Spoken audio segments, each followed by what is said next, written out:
Assalamualaikum warahmatullahi wabarakatuh. Halo teman-teman semua. Di sini kami akan menjelaskan kembali kelanjutan dari materi Sistem Informasi dan Ketatausahaan. Menurut Paul dalam bukunya The Administrative Organisasi The Ordering merumuskan dalam administratif sebagai pendidikan catatan keterangan-keterangan secara tertulis agar kelak dapat dipergunakan. Nah, jadi teman-teman, ketatausahaan itu juga memiliki fungsi. Yang pertama, ketatausahaan di sekolah. Fungsi utama ketatausahaan di sekolah yaitu memberikan layanan administratif bagi beroperasinya sistem persekolahan. Lalu, kegiatan ketatausahaan sekolah adalah tugas yang menyangkut pengurus, surat, dan penyusunan data atau statistik sekolah. Nah, di sini saya juga akan menjelaskan tentang klasifikasi pekerjaan petugas tata usaha sekolah. Jadi, jumlah petugas tata usaha sekolah dan sekolah lain itu tidaklah sama. Namun demikian, berdasar pada deskripsi pekerjaan yang berhubungan dengan yang terjadi dalam pengurusan surat, maka petugas tata usaha sekolah yang pokok dapat diklasifikasikan dalam pengurusan surat masuk penting yang melibatkan, yaitu yang pertama, pencatat surat, pengarah surat, dan ketiga, penata arsip. Tugas-tugas dari tata usaha sekolah. Yang pertama itu pencatat surat. Nah, pencatat surat itu bertugas untuk menerima surat penting dan penerima surat, lalu meneliti kelengkapan lampiran jika ada, membubuhkan stempel, tanggal, dan jam penerima pada surat, mencatat surat-surat penting pada kartu kendali, yang terakhir menyampaikan surat dan 3 rangkap kartu kendali yang telah diisi kepada pengarah surat.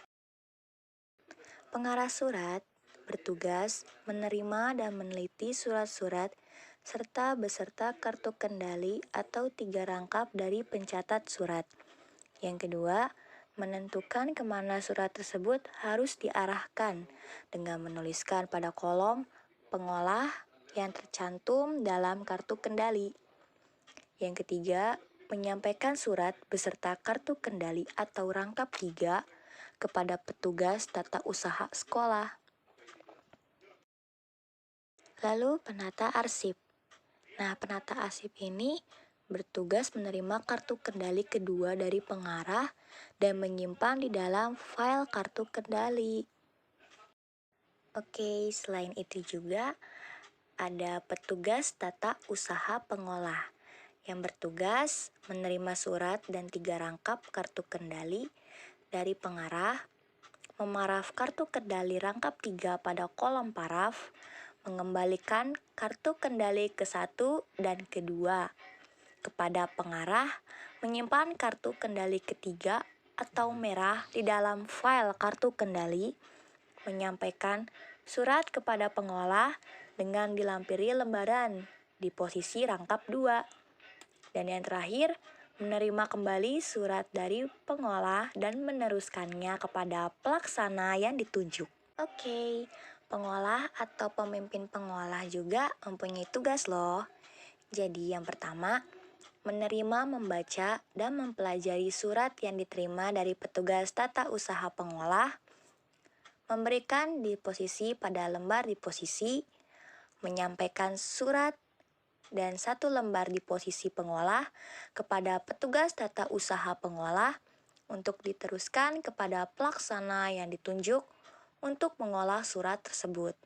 Dan yang terakhir, menyimpan 1 lembar di posisi sebagai alat kontrol.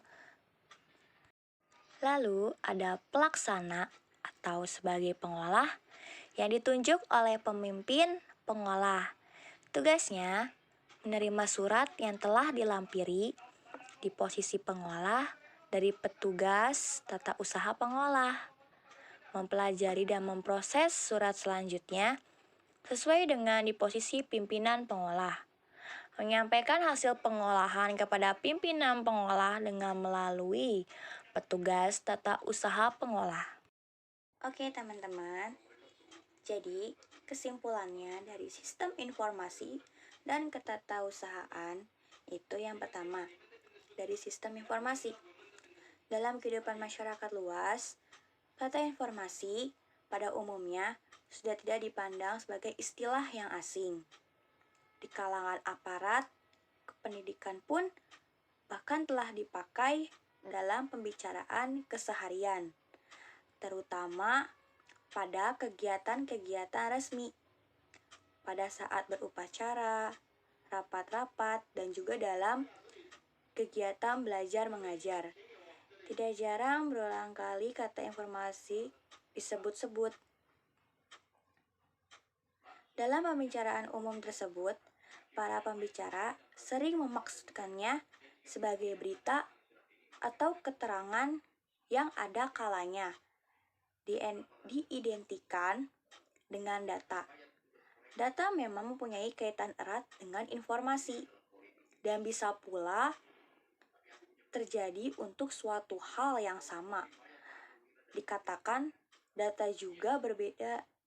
Maksudnya dalam hal yang dikatakan informasi, sedangkan dalam hal data tidak terkait oleh kedua hal tersebut. Lalu, ketatausahaan. Istilah tata usaha telah cukup lama dikenal di kalangan umum masyarakat Indonesia. Dalam era kini yang dikenal sebagai abad informatika, istilah tata usaha bahkan masih tetap digunakan. Demikian pula dalam dunia persekolahan hingga dewasa ini. Karena itu, perlu dikaji beberapa hal pokok yang berkaitan dengan ini sehingga memudahkan untuk memahami kedudukan dan kecenderungan pemakaian dalam sistem informasi pendidikan. Seperti yang tadi Risma jelaskan, bahwa ketatausahaan juga memiliki fungsi, yaitu fungsi tata usaha di sekolah. Nah, fungsi utama tata sekolah adalah memberikan layanan administratif bagi beroperasinya sistem persekolahan. Layanan administratif yang dimaksud identik dengan istilah administrative management yang mulai dipakai di Amerika Serikat pada tahun 30-an, yaitu istilah untuk mencakup semua proses penyelenggaraan yang melancarkan pelaksanaan tugas, puncak pimpinan, dan mencapai tujuan yang telah ditentukan. Baik teman-teman, jadi seperti itulah penjelasan dari kelompok kami, mulai dari sistem informasi hingga ketatausahaan. Kurang lebihnya mohon maaf. Wabillahi taufiq wal hidayah. Wassalamualaikum warahmatullahi wabarakatuh.